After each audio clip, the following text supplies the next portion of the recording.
নমস্কার বন্ধুরা, সবাই কেমন আছো? আশা করি খুব ভালো আছো। আর দেখো, আজকে হচ্ছে ক্রিসমাস। তো সবাইকে মেরি ক্রিসমাস জানিয়ে আজকের দিনটা আমি শুরু করে দিলাম।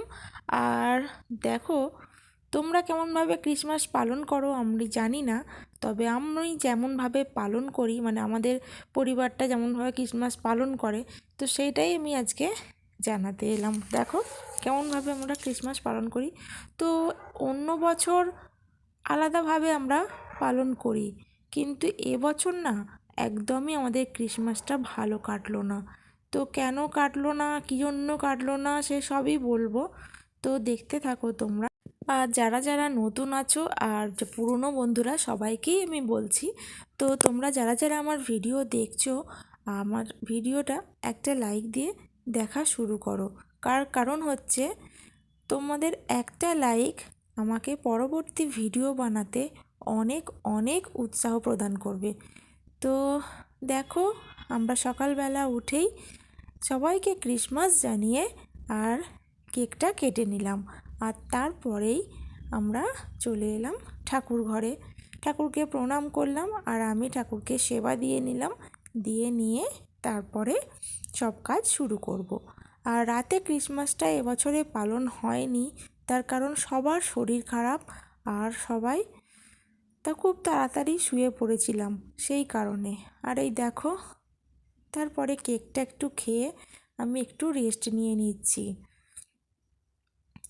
তো আমার সেই বিয়েবাড়ির সময় থেকেই শরীর খারাপ চলছে, এখনও পর্যন্ত শরীর ভালো করতে পারছি না, কেন জানি না। শরীর প্রচণ্ড দুর্বল হয়ে গেছে, আর প্রেশারও প্রচণ্ড লো হয়ে গেছে। তো কী কারণে হচ্ছে যে আমি বুঝতেই পারছি না। আর এই দেখো, মায়ের রান্নাবান্না সমস্ত করে নিয়েছে, আমার শাশুড়ি মায়ের রান্নাবান্না করছে এখন কদিন, আর দুজনে মিলে মুড়ি নিয়ে খেতে বসে পড়লাম। আর তারপর চলে এলাম সন্ধেবেলা। আর দুপুরের লাঞ্চটা দেখাইনি, তার কারণ রোজই একই লাঞ্চ কি দেখবে বলো, সেই জন্য। আর দেখো, সন্ধেবেলা একটু চা চা মনটা করে, তো আমার শাশুড়ি মায়ের জন্য সুগার ফ্রি চা, আর আমাদের জন্য হালকা করে একটু চিনি দিয়ে নিলাম।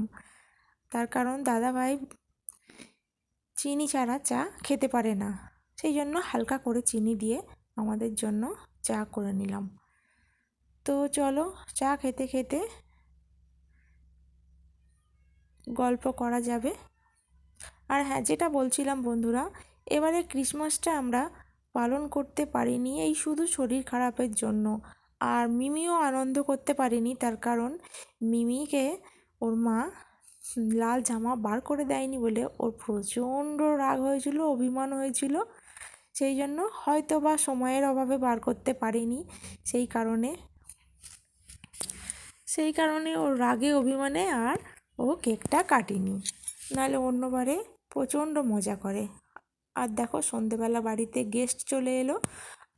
আর আজ যেহেতু ক্রিসমাস, তাই বাড়িতে কেউ এলেই কেক আর চা নিশ্চয়ই দিতে ভালো লাগে। মানে ক্রিসমাস অনুযায়ী বাড়িতে সকলের বাড়িতেই কেক থাকে একটু না একটু, সে যেমনই কেক হোক, কম দামেরই হোক আর বেশি দামেরই হোক, সবাই একটু না একটু খেতে পছন্দ করে।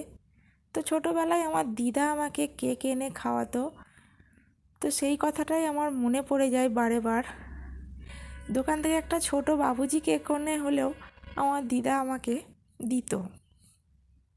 তো দিদা আর আমাদের সঙ্গে নেই, তবে তার স্মৃতিগুলো এখনও রয়ে গেছে। আর এই দেখো, গেস্টদের জন্য কেক আর চা দিয়ে এলো আমাদের মা, আর আমি এদিকে আটা মাখতে বসে পড়েছি। রাতে রুটি হবে আর একটু তরকারি করে নেব, বেশি কিছু করব না, কারণ ভালো লাগে না মানুষের মন আর শরীর ভালো না লাগলে কোনো কাজ করতেই যেন মন চায় না।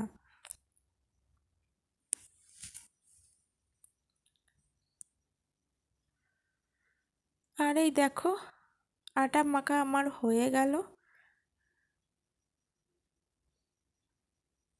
তো এবার রুটিগুলো করে নেব। তার আগে একটু বাদাম খেয়ে নিচ্ছি।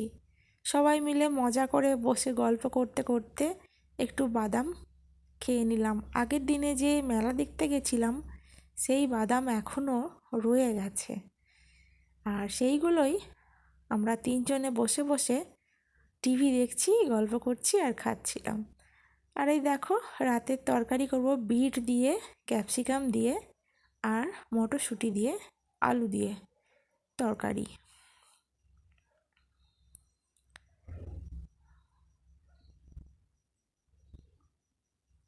তো এই তরকারিটা খেতে সবাই ভালোবাসে রুটি দিয়ে, তোমরাও করে দেখবে, খুব ভালো হয়।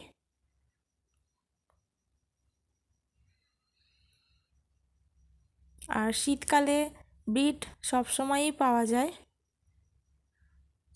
আর এর সঙ্গে গাজর দিলে ভালো হতো, তবে গাজরটা আমি দিইনি। আমাদের মা গাজর খেতে পছন্দ করে না, সেই কারণে গাজরটা আমি দিইনি। এবারে ক্রিসমাস আমাদের একদম ভালো কাটেনি।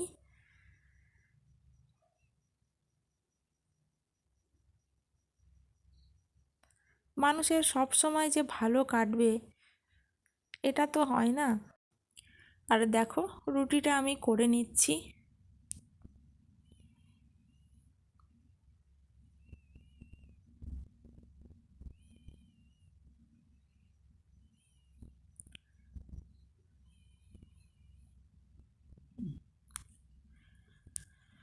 আর সবাই বলে আমি নাকি খুব চালাক।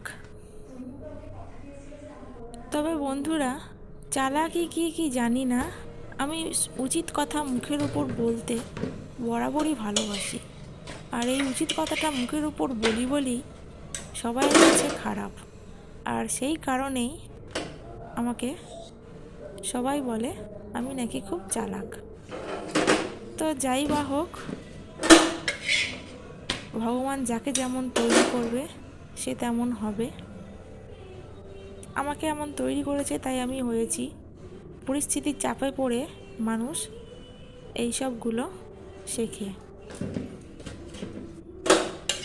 তবে আমি কোনোদিনও উচিত কথা বলা ছাড়ব না, আর ছাড়তে পারবও না।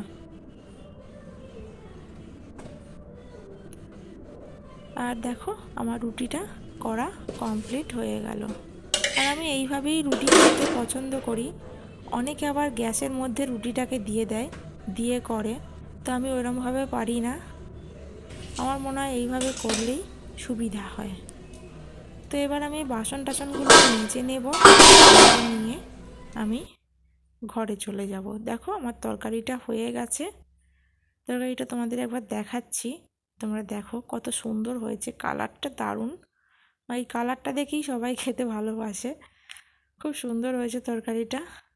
আর আমার রান্না বান্না সব মিটে গেছে। তো চলো আজকের ভিডিওটা এটুকুই। আমার এই ভিডিওটা তোমাদের যদি একটুও ভালো লেগে থাকে তবে লাইক, শেয়ার, কমেন্ট করো, আর অবশ্যই সাবস্ক্রাইব করে পাশে থেকো। টাটা।